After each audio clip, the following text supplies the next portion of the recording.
Assalamualaikum warahmatullahi wabarakatuh. Nama saya Suci Ramadhani. Saya dari Prodi Pendidikan Agama Islam dengan NIM 20124022. Di sini saya akan menyampaikan sebuah materi saya yang berjudul penyelesaian masalah musyarakah dan garawani.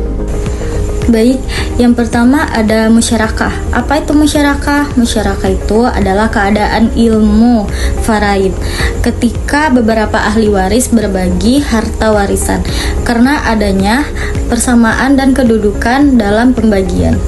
Musyarakah juga memiliki ciri-ciri. Yang pertama, terjadinya kasus tertentu dalam pembagian warisan, dan yang kedua, melibatkan ahli waris dalam golongan yang berbeda. Yang terakhir, yang ketiga, bertujuan mewujudkan keadilan dalam pembagian warisan. Nah, yang kedua tadi ada garawain.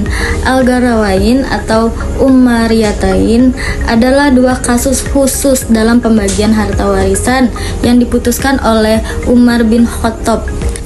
Kasus ini juga terjadi apabila para ahli waris terdiri dari suami, istri, ayah, dan juga ibu. Pembagian dilakukan berdasarkan ijtihad Umar bin Khattab yang kemudian disepakati para ulama. Adapun 5 langkah-langkah dari penyelesaian masalah musyarakah. Yang pertama, menentukan ahli waris. Yang kedua, menentukan bagian masing-masing sesuai Al-Quran dan hadis. Yang ketiga, menghitung asal masalah. Yang keempat, menentukan siapa yang ikut musyarakah. Dan yang kelima, membagi sisa harta secara bersama sesuai ketentuan faraid.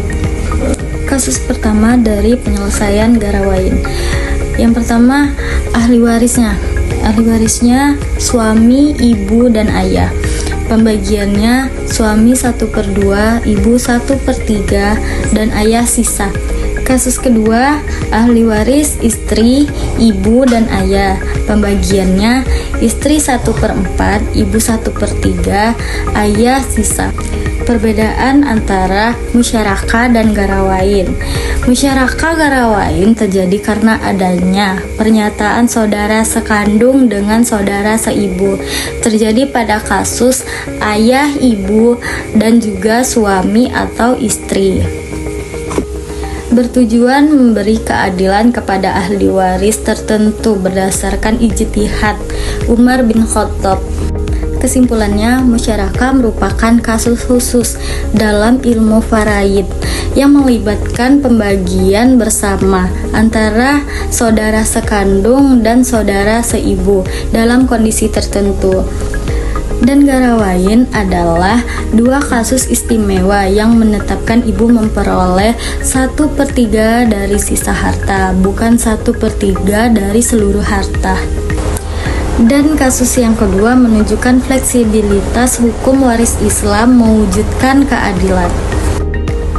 Baik, segitu materi yang dapat saya sampaikan. Saya akhiri.